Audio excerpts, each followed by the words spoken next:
UNT is kicking off the Earth Day celebration early. Stay tuned. And our very own ntTV reporter had a special look at the Texas-Mexico border.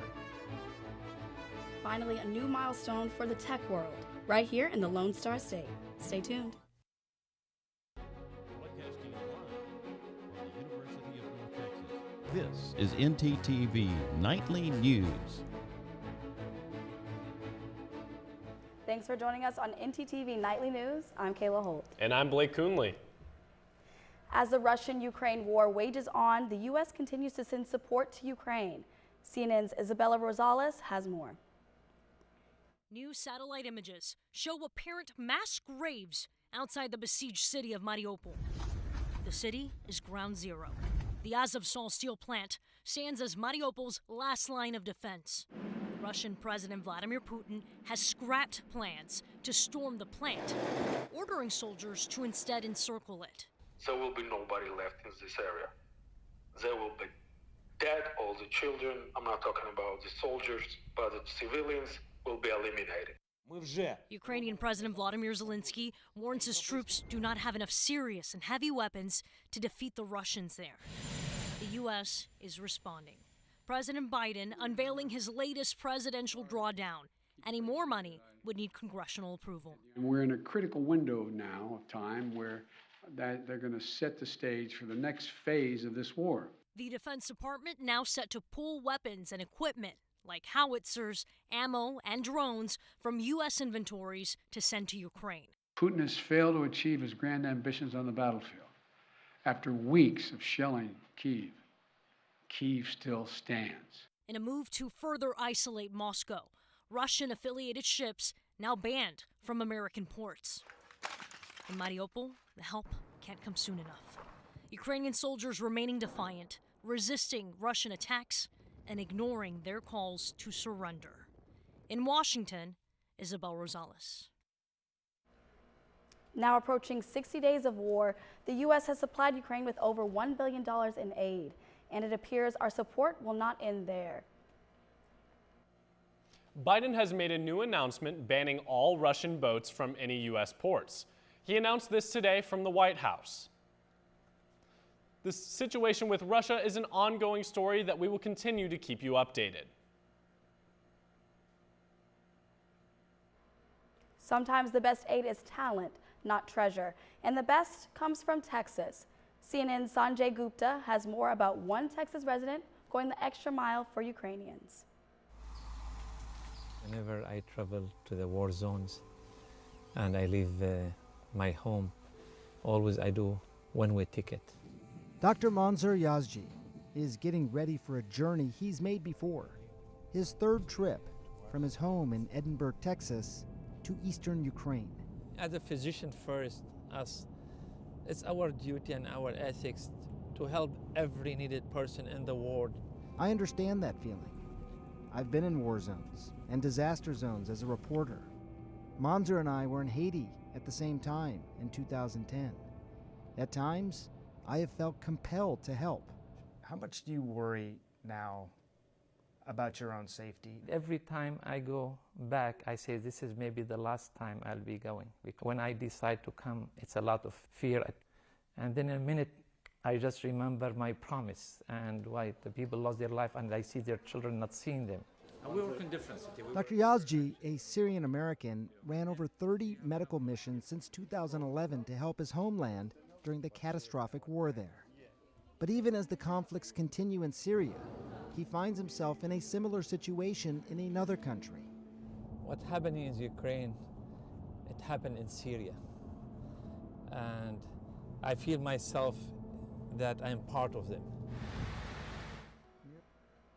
Although the U.S. and European Union continue to send aid to Ukraine, Dr. Yazji is setting the tone to making international aid personal.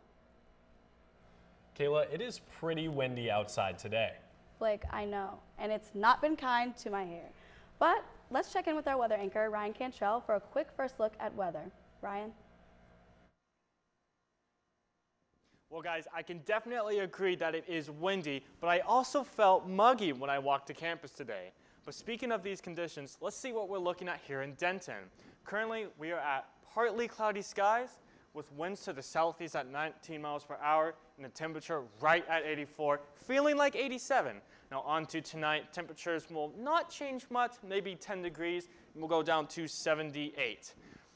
Under partly cloudy skies, and then winds will go to the southeast at 15 miles per hour. On to tomorrow, partly cloudy skies will remain, and winds will die down a little bit to 12 miles per hour to the southeast, and with an actual temperature of 84, feeling like 86.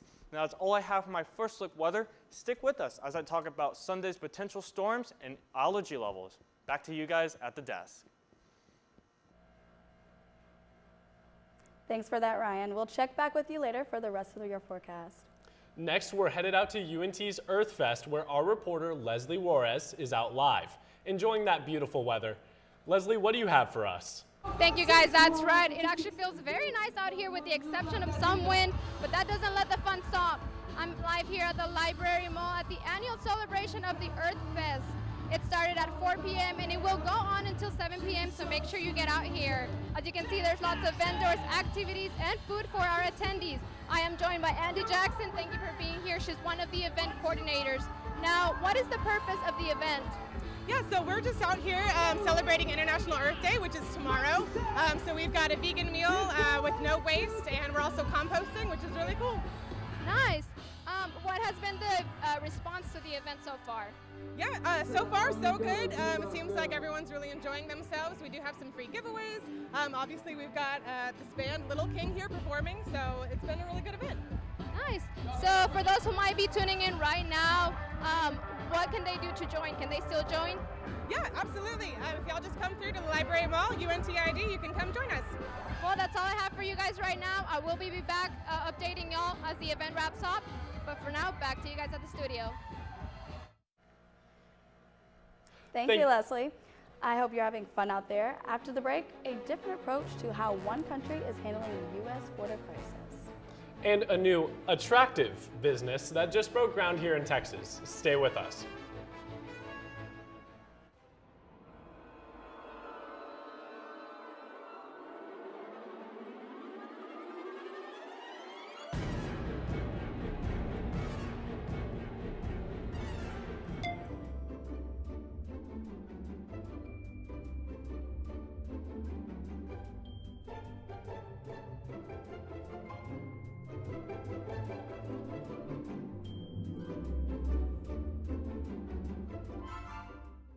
At a time when misinformation is all too common on social media, we take great pride in bringing you the news that matters, that impacts your family, news you can trust.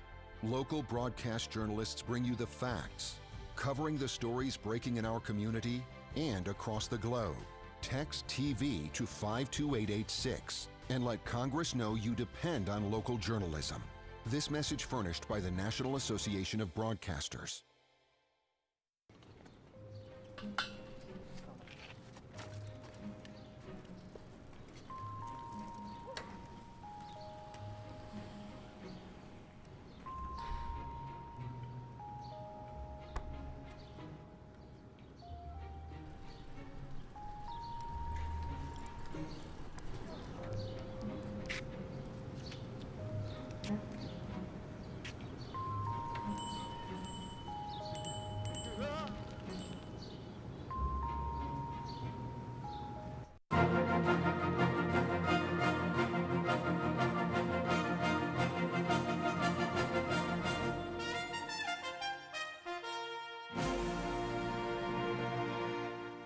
We always report about news in North Texas, but what about way down south? ntTV's Andrew Fancher took a trip to the Texas-Mexico border to find out how one West Texas county is handling an international crisis. Andrew? Thanks, Blake. The Rio Grande is a natural border that separates a portion of the United States from Mexico. And while illegal entry into the U.S. is nothing new, more people than ever before are risking their lives for the American dream.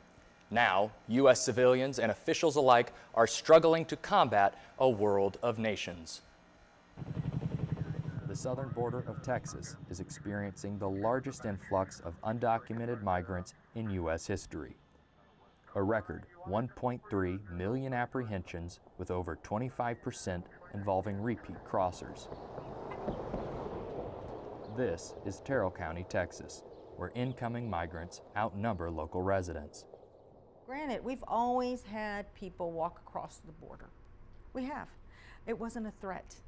But when you have over 100 countries that come across the border, it's an issue. County Judge Carruthers is the highest municipal authority for Terrell. Her jurisdiction covers 1.5 million acres of canyon country with 91 miles adjacent to the Mexico border. Those dogs get to barking, and for the most part now, the groups are going around my house. They're not coming to it. And I have guns in the house where I can grab in a second. Kinley Coyen manages 45,000 acres of ranch land directly north of Mexico. You can go to any ranch out here and do this. Today, he's patching a water line busted by migrants. And it happens. I've been hospitalized because of them. Horse killed, 3 dogs killed, and that's all just in the pursuit of keeping them off of me and the ranches that I protect. Barry Blair maintains a property overlooking Mexico. The ex-Marine apprehends migrants on a daily basis.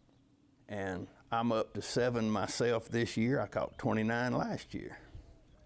And this is illegals that are broke into cabins and stuff, and I just didn't let them get away. These locals report activity to U.S. Border Patrol, a federal agency that executes presidential policy. And there's a reason why we haven't had a drug seizure in about 4 years. It's not coming through, and I can confidently say that. These people are still not looking to surrender and claim asylum or anything like that. They're looking to abscond and make their way into the United States.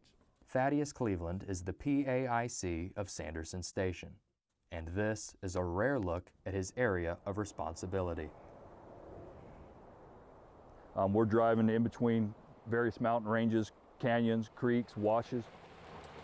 But it takes the technology we have, cameras, sensors, combined together to go out and make successful apprehensions. This is the outermost part of the U.S.-Mexico border, where nature threatens human life in every direction. You know, people are coming here from all over the world, not just Mexico, not just Central America. They're coming from Asia, from Europe, from Africa. We encounter people from all over the world that are utilizing the Mexican border to further entry in the United States, and they're in desperation, and they're looking to come to work and have the life that we have. The very dream of 2 Honduran migrants now in holding at Sanderson Station.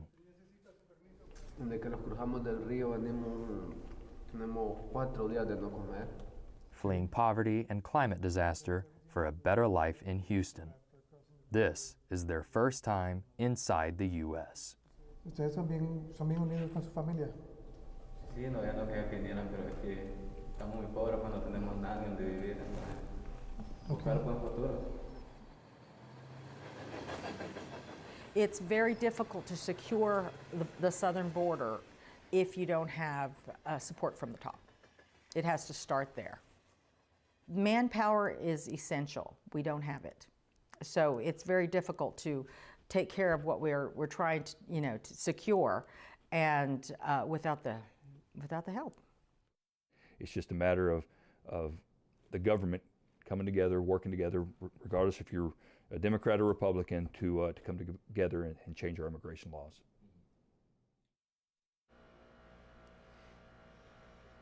Thanks, Andrew. Now, on this side of the border, I'm pretty sure there's some turbulent weather coming our way. It's April in Texas, so I wouldn't expect anything less. Let's check in with our weather anchor, Ryan Cantrell, to see what we can expect this upcoming week. Ryan?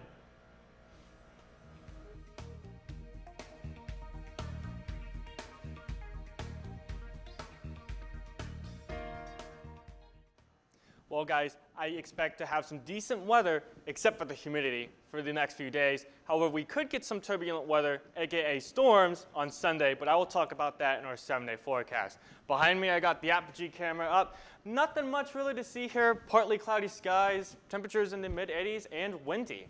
Now, it is that time of year again, so let's talk allergies, specifically pollen.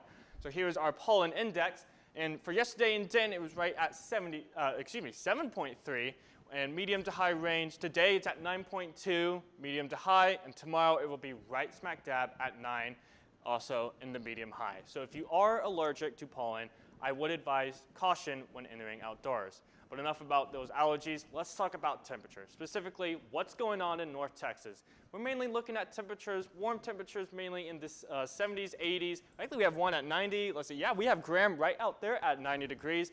Right down the list, we have Decatur at 84, Bowie's at 85, Fort Worth and Dallas is right at 84, McKinney's at 85. Sulphur Springs is at 85 as well, and finally Paris is at 82 degrees. Now across the state of Texas, not that much of a difference, maybe some warmer temps out west. In fact, Abilene is right at a scorching 95 degrees, Amarillo is at an 89 degrees, El Paso is at 90, and Shreveport is at 85 degrees. Now here is our 7-day forecast. Pretty calm weather ahead of us for tomorrow and Saturday. Both highs in the mid-80s. Friday has a high of 85, and Saturday has a high of 84. We'll start to see some cloud roll on Saturday, and Sunday is when the action starts. We can see some storms all day Sunday with an 80% chance of precipitation, high of 75 degrees. Following Sunday will come Monday with some rain and the 40% chance of precipitation and the high of 68 degrees.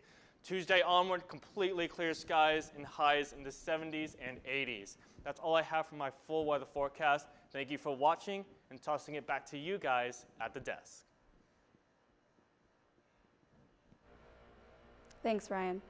The COVID-19 pandemic affected every industry globally, but none was hit quite as hard as the airline industry. Carrier profits are set to take off soon now that many of the recent concerns of flying have eased. With the removal of the mask mandate and the return of warmer weather, many are ready to take to the skies. Analysts are expecting a big boost for the travel industry in the second quarter.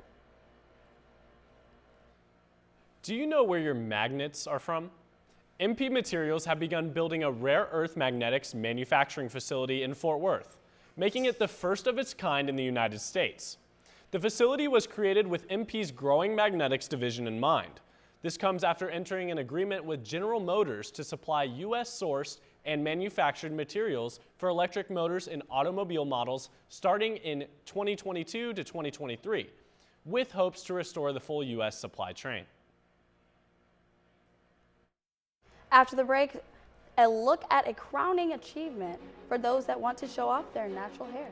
Then a way for students to get their chance in the spotlight, live from the Union. Are you feeling okay? No, I've been feeling gross all week. Maybe you should go get a COVID test. But I already have all 3 of my shots. Yeah, but you can still get it. I mean, maybe you should go get one just in case. Yeah, you're right. We have that party and all that. Yeah. Where do I even get tested here? Let me check. You can find free COVID testing sites at the University Union, room 381 on weekdays, 8 a.m. to 7 p.m., and on weekends, 1 p.m. to 7 p.m., and at Chestnut Hall, room 120 from 8:30 a.m. to 4 p.m. You have to show the QR code given to you when you arrive for an appointment. Tests take no longer than 10 minutes to complete. Results will be sent through text or email within the next 48 hours. I got a negative COVID test. Me too. Oh my god, let's go to the party. Yes. Let's go.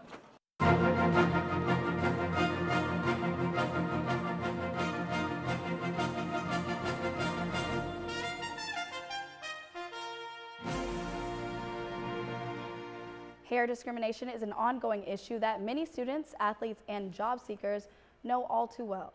ntTV's Andrea Valdez shares more about the experiences UNT students face regarding this issue. Andrea?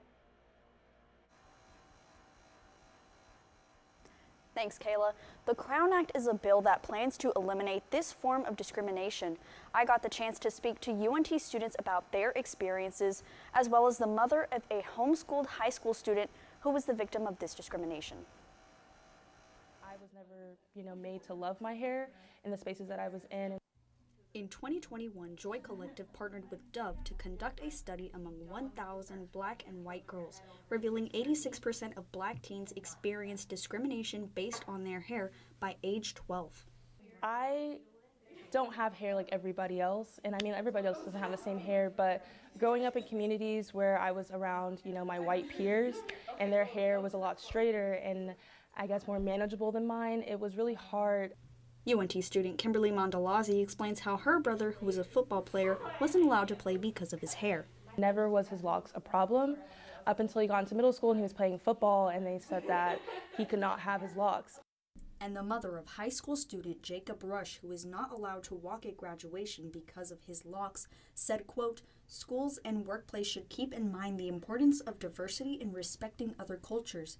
Hair discrimination is real and should be abolished." I've heard many cases where it's like you can't walk in graduation because you have a certain hairstyle, or you can't go to prom, or it seemed more inappropriate to have certain hairstyles, and it's just really ridiculous, and it's really saddening to hear those things. Senators have drawn up the Creating a Respectful and Open World for Natural Hair Act of 2022, or CROWN Act, which will prohibit hair discrimination in the workplace and in schools.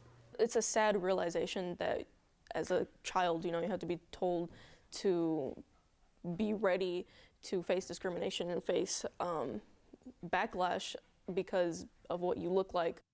For ntTV News, I'm Andrea Valdez. Now, the CROWN Act did pass in the House back in March and is on its way to the Senate.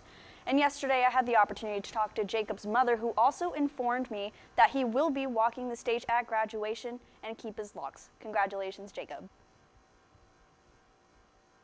Thanks, Andy, for that update on the CROWN Act.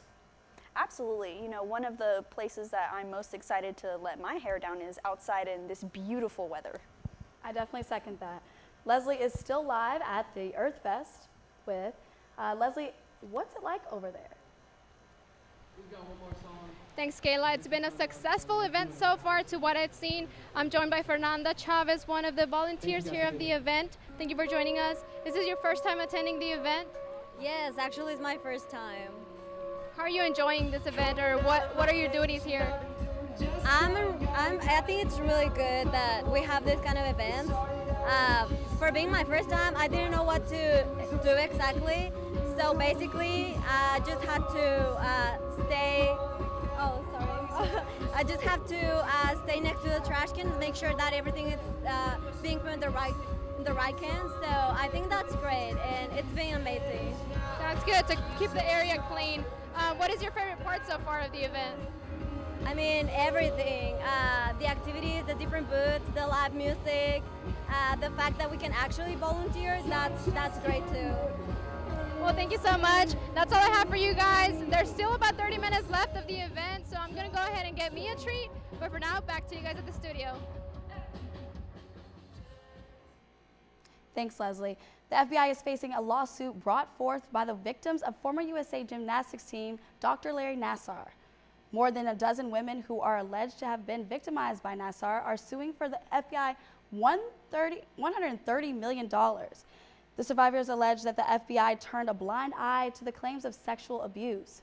According to an Inspector General's report, senior FBI officials failed to respond to the reports in a timely manner and poorly handled the case. Nassar is currently served more than 100 years in prison on sexual misconduct and child pornography charges. Each of the 13 women are seeking $10 million. The paternity lawsuits against the Cowboys owner Jerry Jones has been dismissed, but the case still continues. Alexander Davis requested that the lawsuit be dismissed, and Judge Christina Williams made a ruling dismissing the case on Wednesday. According to Davis's attorney, she is filing a new lawsuit to establish the parentage that would compel Mr. Jones to submit the DNA testing in order to prove that Mr. Jones is indeed her father. Jones's attorney requested that the case be dismissed, arguing that the district court doesn't have jurisdiction over paternity issues. The case was dismissed without prejudice, which means it can be filed again. Political commenter, Alex Jones' trials is delayed after the bankruptcy protection filing. A judge in Texas has delayed a trial on damages owed to Sandy Hook after a bankrupt filing involved Alex Jones. The trial to determine how much the InfoWars host will pay the families of Sandy Hook shooting victims was set to start next week. The delay comes after 3 companies owned by Jones sought bankruptcy protection Sunday with the potential of large financial judgment looming. Jones was found legally responsible in October for false claims he made about the tragedy that claimed 26 lives, after he falsely and repeatedly claimed the shootings was staged. An attorney representing 2 of the Sandy Hook families called the tactic of filing bankruptcy ridiculous and one that would ultimately fail. As of now, there is still not a lot up in the air regarding this trial, but hopefully those affected will soon see some relief. If you are looking for something to do tonight, we have something for you. Our live shot reporter, Patrice Dorr, is at the Syndicate with more. What do you have for us, Patrice? Thanks, Blake. Tonight is open mic night hosted by the University Program Council. I'm here at the Syndicate where preparations for the event is currently underway. Come on stage and share your talents. You can tell a joke, sing, or even recite a poem. If you're not up to being on the stage, sit in the audience to be wowed. Open mic starts at 7 p.m., so you still have time to come and attend the event. The event is free and open to all students. That's all I have here. Back to Blake and Kayla. Back to y'all at the desk. Thanks, Patrice. I can't wait to wrap up the show and head over. There is still more to look forward to, and that is sports. Our sports anchor, Ashton Cotton, has more. Ashton? Thanks, Blake. Yeah, one of UNT team is flying through practice. I'll have more right after the break.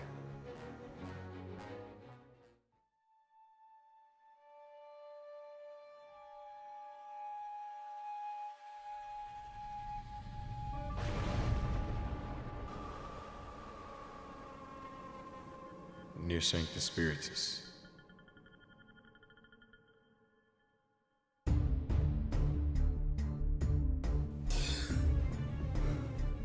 I've got a good feeling about this one.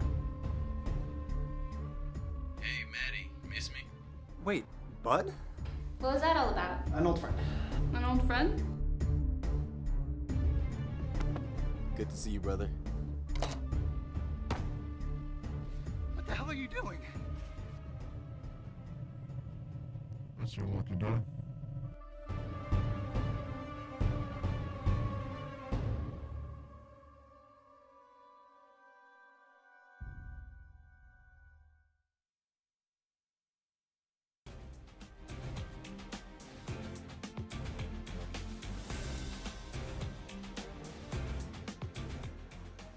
Now, outside of our normal range of sports like basketball and football, there are other sports that break the norms of nets and plays. ntTV's Zach Fox got to go in depth with the athlete of a very particular sport. He's the king of the course. Just watching a disc fly is just awesome. Disc golf, sometimes as simple to grip it and rip it. Kyle King has been ruling the golf course for 7 years now. Just keep it as like a fun thing to do on weekdays when I have free time, or on the weekends go out with friends. He's also a multi-sport athlete with his previous love in playing baseball. I kind of got burnt out of baseball, to be honest. I've been playing it my whole life, and it just wasn't something that I didn't feel like that was for me. With Kyle's full attention on the game he grew up enjoying, playing alongside your best friends makes the game a whole lot sweeter. It's super important to just have like a good vibe out on the course and not having any turmoil or anything going on. After a Nationals visit this year, the disc golf team looks forward to next year, and with a change at the head, Kyle King, new captain, to lead the team. That would be me. I'll be the next captain. I'm really looking forward to it. Jason's a great captain, and I learned a lot from him. You know, we're gonna have a new team. We gotta build that chemistry up again, and we're gonna go to Texas States, and we're gonna try and, our main goal is get a bid to go to Nationals and go back. New year, new roles, but same cool and collected Kyle King ruling the course. Zach Fox, ntTV. And that's all I have for sports today. Back to you guys at the desk. You know, that doesn't look too bad. I mean, back in my day, it was just called Frisbee. Yeah, I played when I was younger. The disc was pretty bigger than me, actually. Oh, really? Oh my goodness. Well, thanks for joining us on ntTV Nightly News. Have a good night.